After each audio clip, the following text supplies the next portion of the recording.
बिस्मिल्लाहिर्रहमानिर्रहीम। अस्सलाम वालेकुम। इमरान खान के खौफ ने पूरे निज़ाम पर लर्ज़ा तारी कर दिया है और पूरा निज़ाम इस वक्त पैनिक में नज़र आ रहा है। गिलगित बल्तिस्तान में 8 फरवरी 7 जून को मनाया जाएगा। गिलगित बल्तिस्तान में जो पैनिक इस वक्त पूरे सिस्टम के अंदर नज़र आ रहा है, ये इमरान खान की बहुत बड़ी फतह है, ये इमरान खान की बहुत बड़ी कामयाबी है। और ये चीज़ ये बताती है कि 4 साल में इमरान खान को इक़्तिदार से निकालने के बाद 4 साल में मौजूदा निज़ाम ने जो कुछ किया है, जो कुछ अदालतों के साथ किया है, जो आइन के साथ किया है, जो कानून के साथ किया है, जो पार्लिमान के साथ किया है, मतलब जो कुछ मौजूदा निज़ाम ने पिछले 4 साल में किया है, जो कुछ अब गिलगित बल्तिस्तान में किया जा रहा है, तो वो इस बात का सबूत है कि पिछले 4 साल की तमाम तर कोशिशें, काविशें, हथकंडे, जो कुछ किया गया है वो सब नाकाम हो गया है। और इमरान खान इस पर मुबारकबाद के मुस्तहिक हैं।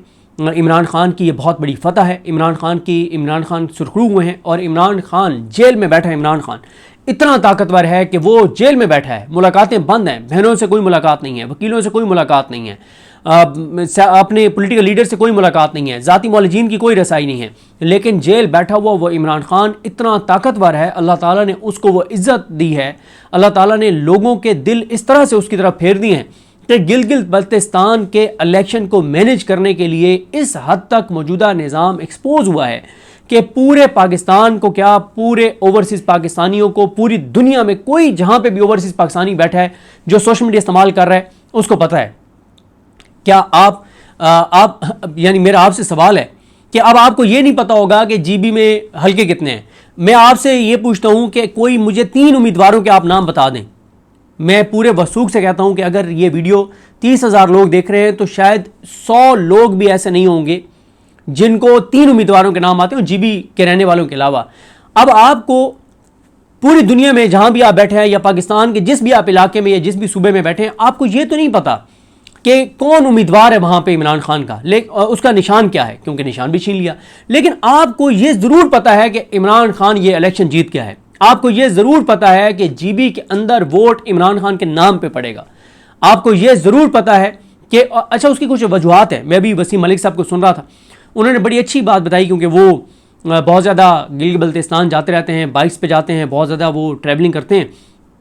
तो वो ये बात उन्होंने ये निशानदेही की कि असल जो मौजूदा निज़ाम को खौफ है वो है वहाँ के लोगों की जो तालीम है, जो लिटरेसी रेट है, जो शऊर है। शऊर से हमारे निज़ाम को मसला है। हमारे निज़ाम को शऊर से मसला यह है कि ज़ाहिर है जिसको अवेयरनेस है, जिसको शऊर है, उसको पता है कि उसने वोट कहाँ देना है।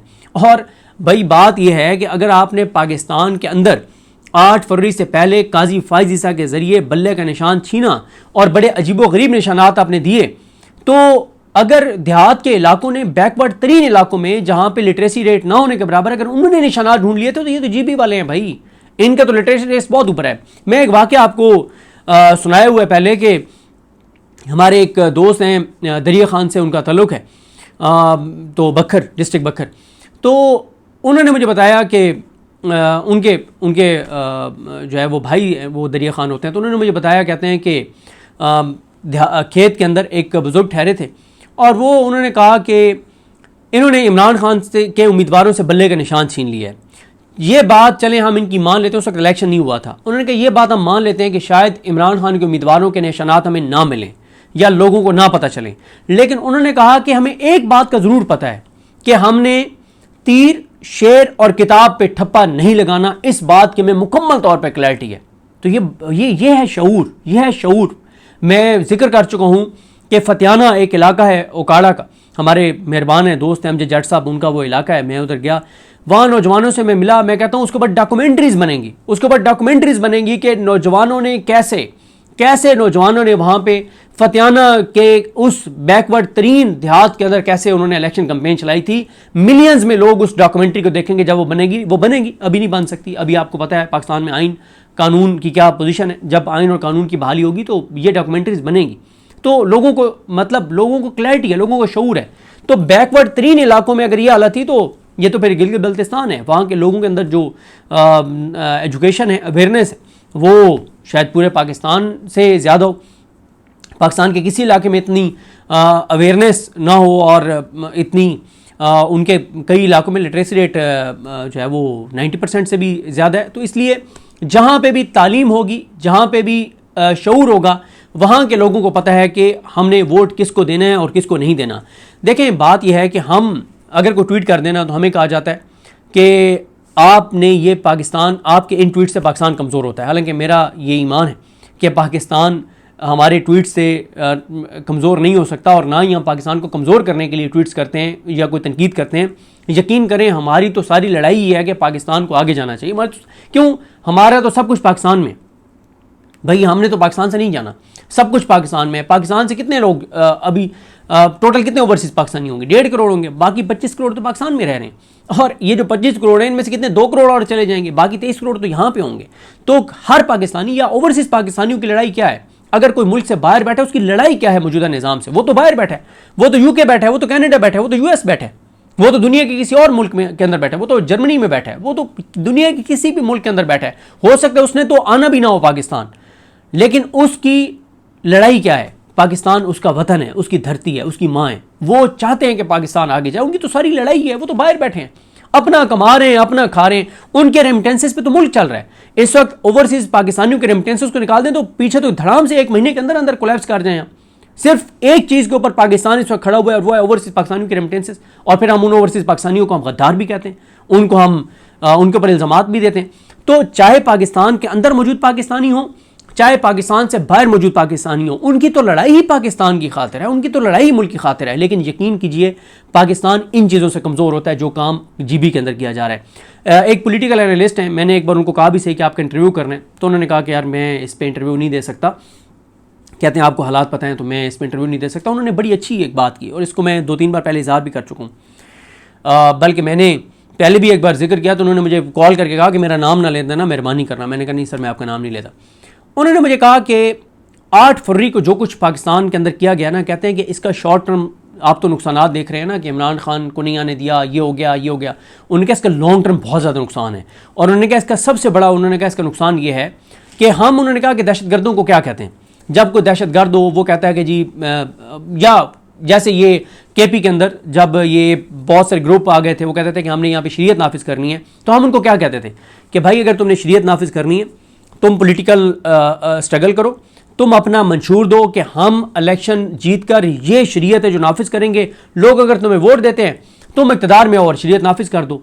हमारी तो हमेशा दहशतगर्दों के खिलाफ मेन दलील ये थी कि तुम बंदूक के जोर पे अपनी शरीयत नाफिज करना चाहते हो, तुम बंदूक के जोर पे अपनी बात मनवाना चाहते हो। तुम कहते हो कि हम जो कह रहे हैं ये ठीक है, अगर ठीक है तो पॉलिटिकल स्ट्रगल करो, लोगों के सामने मंशूर रखो, लोग तुम्हें वोट देंगे, आके नाफिज कर दो। अब आपने ये जो काम पकड़ा है 8 फरवरी को जो पाकिस्तान में किया है, और 7 जून को जो आप जीबी में करने जा रहे हैं, तो उस पॉलिटिकल एनालिस्ट ने मुझे कहा कि इससे सबसे ज्यादा हम दहशतगर्दों का फायदा कर रहे हैं। दहशतगर्द उसके बाद क्या कहेंगे कि हम तो पहले कहते थे कि यहाँ वोट से कुछ नहीं होता, यहाँ पे ताकत से करनी पड़ेगी। तो उन्होंने कहा ये तो हम उनके दहशतगर्दों के नैरेटिव को मजबूत कर रहे हैं, ये बिल्कुल ठीक नहीं है।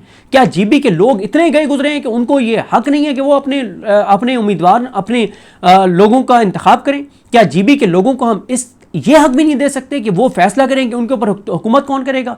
ये बहुत ही नेगेटिव चीज़ है, ये बहुत ही पाकिस्तान के लिए नुकसानदेह, ये नहीं होना चाहिए। और मैं आपको बताऊं कि ये जो इस वक्त जो कुछ जीबी के अंदर किया जाए, इससे नजर आ रहा है कि ये निज़ाम हार गया है, ये निज़ाम हार गया है। ये नजर आ रहा है कि नवाज शरीफ, जरदारी, ये पूरा निज़ाम शिकस्त खा बैठा है। भाई आप जीबी के अंदर नून लीग को और पीपल्स पार्टी को ऐसे जितवाना चाहते हैं जैसे आपने डॉक्टर यास्मीन राशिद साहबा के मुकाबले में आपने नवाज शरीफ को जितवाया है, जैसे महर शराफत के मुकाबले में आपने मरियम नवाज को जितवाया है, जैसे आपने बिलावल भुट्टो जरदारी को जितवाया है, जैसे आपने यूसुफ रज़ा गिलानी के बेटों को मुल्तान से जितवाया है। आप उसी तरह से जीबी के अंदर पीपल्स पार्टी और नून लीग को जितवाना चाहते हैं। इससे नुकसान हो रहा है, पाकिस्तान का हसास इलाका है जीबी। अब आप मुझे बताएं, भारत इस वक्त जो प्रोपेगेंडा कर रहा है, जो रिपोर्ट कर रहा है भारत जीबी के ऊपर, क्या ये हमारी वजह से है? ये इमरान रियाज की वजह से है? ये हम यूट्यूबर्स की वजह से है? ये तहरीक इंसाफ की वजह से है? ये इमरान खान की वजह से है? ये पाकिस्तानियों की वजह से? किसकी वजह से? किसने ये किया है? वो बाकी तो छोड़ें, उसका ख्वाजा साद रफीक साहब का ट्वीट आया हुआ था कि उनको, वो भी फंस गए उस रश के अंदर। यानी पुलिस ने एयरपोर्ट के बाहर एंट्री बंद कर दी सिर्फ असद कैसर साहब का रास्ता रोकने के लिए। देखें, मसला ये है कि इस वक्त एक चीज़ का खौफ है वहाँ पे। ये क्यों इतना पैनिक है? पैनिक ये है कि कहीं मोमेंटम ये तो नजर आ रहा है कि 100% नजर आ रहा है कि लोग पीपल्स पार्टी और नून लीग वोट नहीं डालने लगे।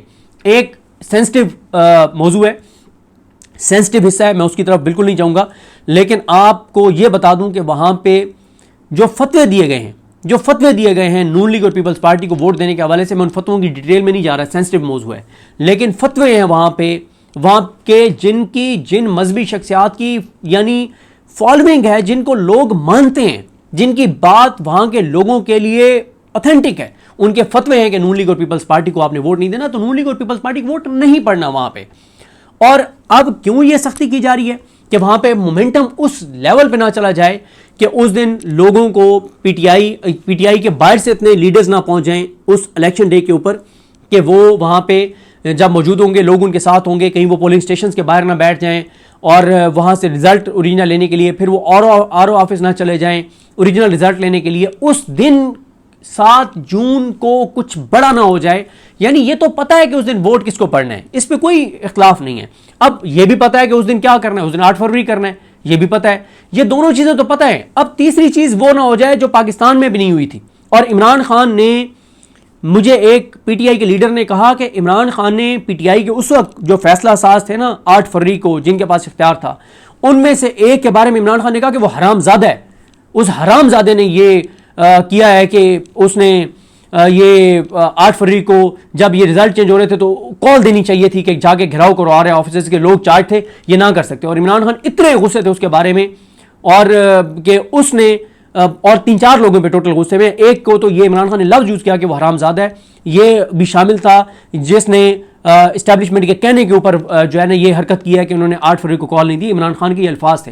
तो अब डर यह है कि 7 जून को कहीं वो ना हो जाए जो पाकिस्तान में नहीं हुआ था, कहीं कॉल ना हो जाए कि लोग पोलिंग स्टेशनों के बाहर ना बैठ जाएं, उसके बाद लोग आरओ ऑफिस के बाहर ना बैठ जाएं। ये एक डर है जिस वजह से अभी से चीजों को रोका जा रहा है। बाकी तो पता है कि वोट किसको पड़ना है और ये पहले से तय हो गया कि कहां से किसको जितवाना है। ये मैं दरिया खान का भी मैंने जिक्र किया, दरिया खान को आपको एक और वाकया सुना देता हूँ। इरफानुल्लाह न्याजी साहब जो हसन न्याजी के चचा हैं, हफीजुल्लाह न्याजी साहब के भाई हैं, इमरान खान के कज़न हैं। तो इरफानुल्लाह न्याजी साहब ने हमें बताया, कहते हैं कि जब रात को काजी फाइज ईसा ने बल्ले का निशान छीना, काजी फाइज ईसा, मुसरत हिलाली और मोहम्मद अली मज़र ने, तो कहते हैं कि मैंने फ़ौरन अपने वकील को फ़ोन किया कि यार वो कंसर्न इलेक्शन कमीशन के ऑफिसर के पास जाओ, उसे कहो कि यार हमें ना, मुझे और स्नौला मस्ती खेल को ना एक ही निशान दे दें और फलां निशान दे दें क्योंकि उसके ऊपर पहले हमने एक इलेक्शन लड़ा हुआ है।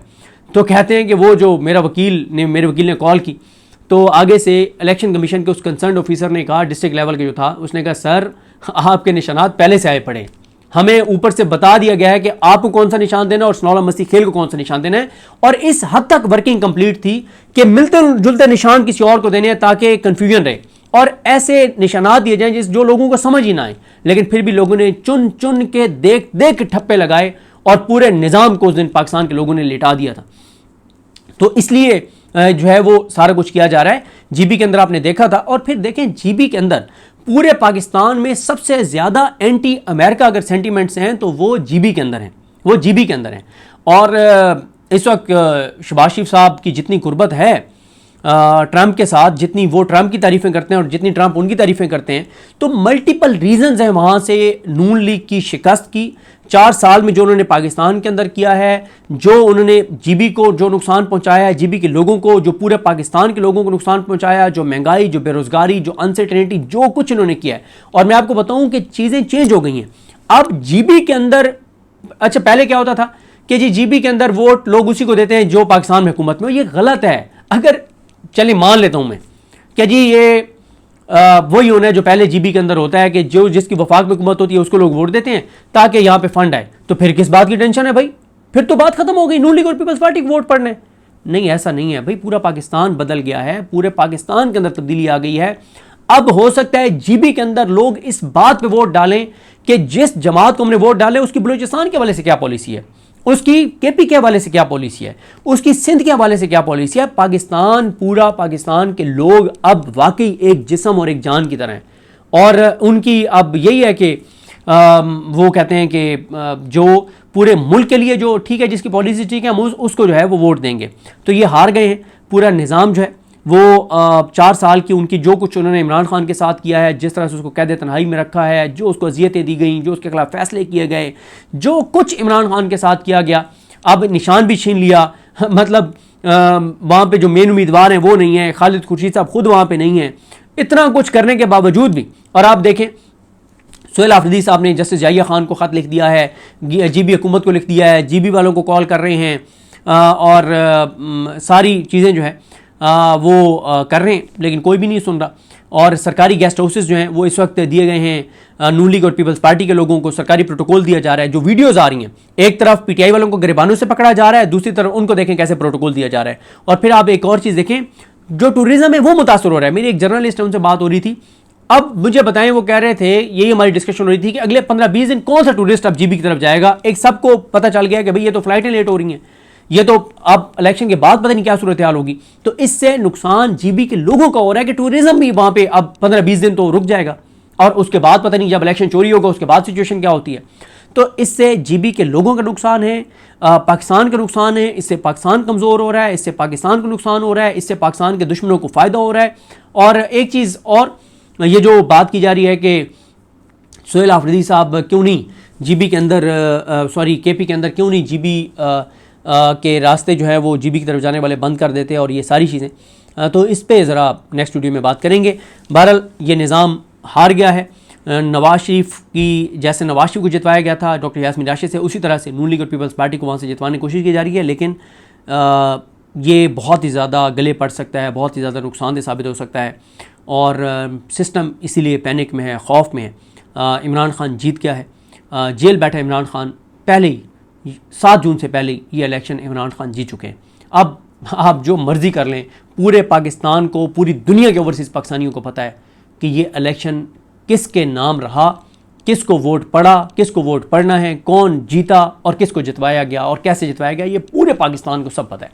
मुझे अपनी दुआ में याद रखें। अल्लाह की मान सब का हामी नासर। अल्लाह हाफ़िज़।